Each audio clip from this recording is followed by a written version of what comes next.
In the 1500s, soldiers standing behind castle walls heard something strange before an attack. Not cannon fire, not war drums, a low, rising hum. Moments later, a wooden hive came sailing over the wall, shattering on impact, and releasing tens of thousands of furious bees directly into the defenders' ranks. This wasn't an accident of war. It was a weapon chosen on purpose. Why would anyone bring insects to a battlefield built for swords and siege towers? Because insects, unlike soldiers, don't need convincing to fight. Entomological warfare, the deliberate use of insects in combat, stretches back further than most people assume. Some of the earliest recorded examples come from the ancient Mediterranean, where historians describe hives hurled into enemy fortifications as early as the 1st century. The logic was simple and brutal. A castle wall could stop an arrow. It couldn't stop 10,000 bees pouring through a gap in the stone. Bees weren't the only insect drafted into war. Roman military accounts describe defenders dropping clay pots filled with scorpions onto attacking soldiers below. In parts of North Africa, some armies reportedly used hornets in similar fashion, catapulting nests toward advancing enemy lines. The goal wasn't always to kill. Often it was simpler than that. Panic spreads faster than any army. A soldier stung repeatedly by an angry swarm doesn't think about formation or strategy. He thinks about survival. Ranks break. Discipline collapses. An organized force can turn into a scattering crowd within seconds. Did commanders understand they were exploiting something deeper than pain? Insects react to threats with pure, coordinated aggression, something human soldiers, no matter how well trained, can't replicate on command. A beehive doesn't hesitate. It doesn't negotiate. It responds instantly and without mercy to anything that disturbs it. Military historians studying medieval sieges point to multiple documented cases where defenders, badly outnumbered,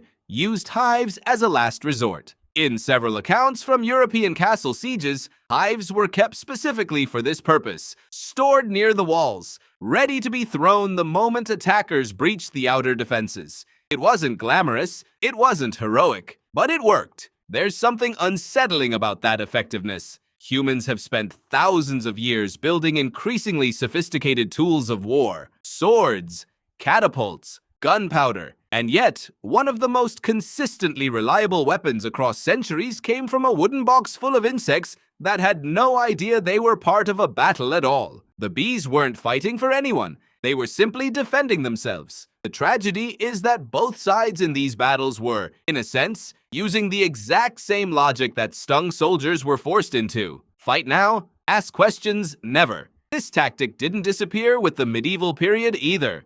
During World War I and World War II, military researchers reportedly explored more deliberate uses of insects, including studies into whether hornets or wasps could be weaponized more precisely and whether insect-based tactics could serve a role in psychological warfare, disrupting enemy morale before a single shot was fired. Few of these programs became widely known. Most stayed buried in military archives, footnotes in a history that preferred to remember gunpowder and steel. Why does this history get forgotten so easily? Perhaps because it's uncomfortable. It reminds us that some of the most effective tools of destruction in human history weren't invented. They were borrowed. Nature had already built the perfect weapon. Humans just had to figure out how to aim it. There's a deeper irony buried in this story. For most of history, bees have symbolized order, industry, cooperation.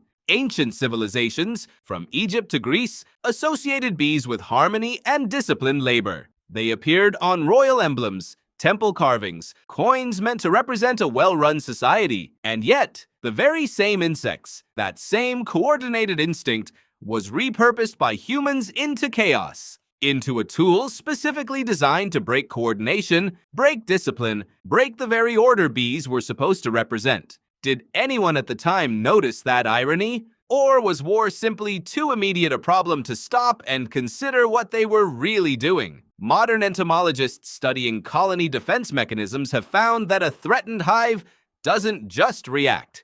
It communicates. Alarm pheromones, released the moment a bee stings, signal to the rest of the colony that danger is present, triggering a coordinated group response within seconds. In other words, ancient soldiers weren't just throwing angry insects over a wall, They were triggering a full biological alarm system, one that had evolved over millions of years to protect a hive from exactly this kind of intrusion and turning it against human beings instead. The bees never knew they were a weapon. They were only ever doing what evolution built them to do: defend the colony against anything that threatened it. It just so happened that, throughout history, humans learned to point that instinct at each other. So the next time you see a beehive, quiet, orderly, humming along in a garden somewhere, consider this: for thousands of years, that same hum was heard right before chaos. Right before a wall broke, a battle turned, a war shifted direction, all because of a box no bigger than a lunch pail. We built empires with steel and gunpowder,